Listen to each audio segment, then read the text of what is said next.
سلامونه ستاسو په دې ویډیو کې مونږ د ګولډ انالیسس کوو. زه زیاتره داسې ویډیوګانې نه اچوم، لایف ټریډ کوم، خو ما که دا انسټاګرام کې واچوم نو بیا چې دی ویډیو ډېره غټه راځي. نو روزانه ټایم فریم نه شروع کوو. مارکیټ چې دی دلته یو دانه اف وي جي جوړ کړی، بلش اف وي جي روزانه کې اف وي جیانې ډېره قوي. که زما سیګنالو ګروپ کې یاستئ هغه فري ورکومه، که ټلګرام ګروپ کې یاستئ نو حتما پوهیږئ چې اف وي جي څومره قوي دی. زما ټریډ شي اف وي جي باندې. دلته یو بل اف وي جي دی، او که زما شاګردان ویډیوګانې ګوري نو دلته چې دی یو دانه بیس هم جوړ شوی دی، بلش بیس دی. نو دا بیخي قوي کېږي دا ځای.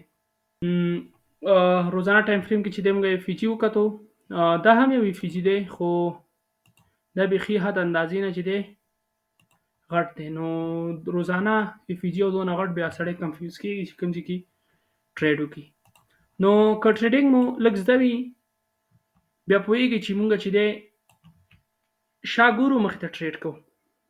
د تاریخ نه پوهیږو چې په آینده کې څه شی کېږي. اوس ګوره ښه، دا کنډل او دا کنډل چې دی یو رقم دي، دا دواړه درته ښکاري.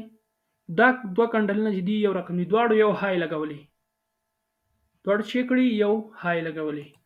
نو که موږ د دې نه کتلی شو چې مارکیټ کومه ځي پورې راغورځېدلی. ګورئ ښه، که زه دا راوالم ځینه د ځینه که دا راوالم او راوړم دلته، نو مارکیټ څه کوي؟ دغه اف وي جي 50% ته راځي. نو د دې امکان شته چې مارکیټ دې 50% ته راشي، خو نور انالیسس هم کوو، تنها دا نه دی. نو راځي چې 4 ساعته چارټ ته لاړ شو. 4 ساعته چارټ کې چې دی دلته یو اف وي جي دلته هم لرو، داسې فیروالي ګپ دا هم زموږ یو اف وي جي دی، بولش اف وي جي.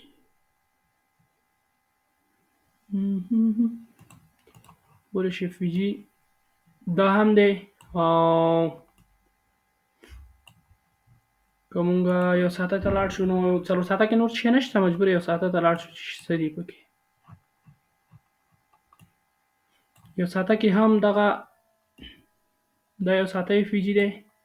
څومره چې اف وي جي ټایټ راځي، لکه نه غټ وي نه وړوکی وي که نه، هغه کې چې دی ټریډ ښه کېږي، په هغه کې پوهېږي چې څه رقم ټریډ وکړي. لکه اوس د 4 ساعته اف وي جي دلته، اوس زه څه پوه شم زه چېرې ټریډ وکړم، دلته یې وکړم، دا بیا د 50% د یو ساعته اف وي جي 50% نه راځي، یو داسې دا د یو ساعته اف وي جي شو.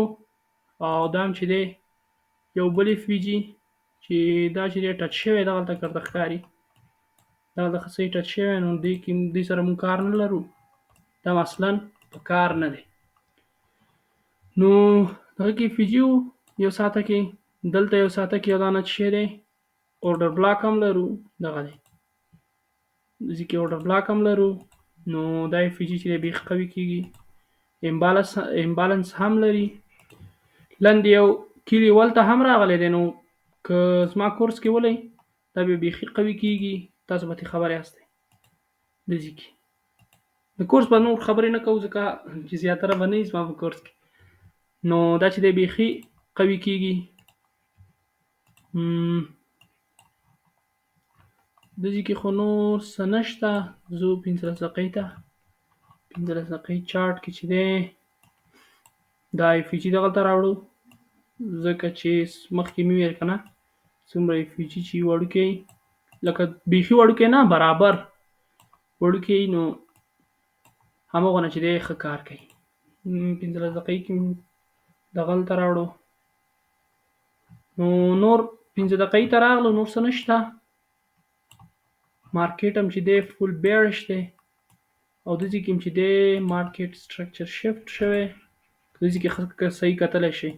نو دلته مارکیټ سټرکچر شفت لکه څنګه مې چې ویلې جوړ شوی دی. نو دې نه چې دی ټرینډ چینج کېږي، کېدای شي مارکیټ دغه ځایونو شاته لاندې ځایونو پسې راشي. دلته اوس څنګه پوه شو چې کوم ځای نه چې دی مونږ سیل واخلو، سیل کوم ځای نه مونږ واخلو. نو دغلته چې دی دا مارکیټ چې دی اورډر بلاک لري چې ټچ شوی هم نه دی، خالي اف وي جي ټچ شوی دی. دقه یو دا زموږ اورډر بلاک دی د 15 دقیقې. نو که دلته مارکیټ راغی دلته نو مونږ چې دی سیل ایستلی شو نو هغه ستاسو ریسک ریوارډ پورې اړه لري چې څو پورې سیل اخیستلی شئ. نو همدغه ګوره ښه داسې مارکیټ راشي داسې دلته مارکیټ راشي نو دا چې دی ټولې چې شی کېږي دا ټولې چې دی زمونږه لیکویډیټیانې کېږي دا ټول دلته چې دی شی وایي لو ريزسټنس لیکویډیټي رن دلته چې دی شی وایي لو ريزسټنس لیکویډیټي رن دا ټول لیکویډیټیانې کېږي.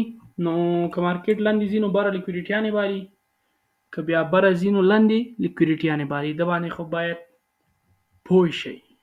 نو داسې نه کېدای شي دلته لاړ شي دې نه بعد چې دی مارکیټ بیا چې وکړي داسې ته لاړ شي داسې کې مې یو ریاکشن اوس ګوره ښه دا ټول ځایونه مې چې مارک کړه دا سره دا دې ټول نه چې دی کېدای شي یو ریاکشن ورکړي یو ریاکشن خو حتما مونږ ایستلی شو ځکه مونږ سکالپینګ کوو یو ریاکشن مونږ د هر ځای نه چې ما مارک کوو ایستلی شو لکه که دلته راغی بای کولی شو دلته راغی بای کولی شو لږ نه زیات چې داسې کې بای کړي او دغه ځای دی چې دغه ټیک پرافټ. نو داسې کې چې دی ټرینډ هم چینج شوی دی بره اورډر بلاک هم دی او دلته لیکویډیټیانې هم دي.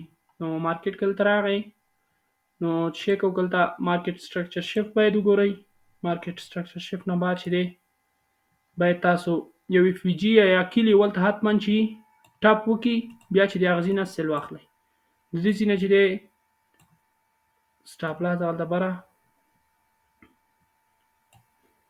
یو پلس ریسک ریوارډ چې دلته راځي خو یو پلس بیخي زیات دی یو په 15 یو په 4 دغه ځایونو ته راځي که بیا بیخي هولډ کوئ چې زر دویم بیخي مه کوئ او په 40 ریسک ریوارډ نو دا بیا د لیولیانو کار دی دا کار مه کوئ نو داسې پورې راځي. نو دغه ویډیو وله د انالیسیس امید لرم چې شی هم ترې زده کړي وي او هم چنان چې د مارکیټ د بلې هفتې لپاره تاسو خپله انالایز باندې پوه شوي یاستئ چې سیل وکړئ یا بای. زما نظر خو چې دی ټول سیل دی سیل لپاره ګرځم. نو الله په امان سبسکرایب هم د یاده ونه وځي.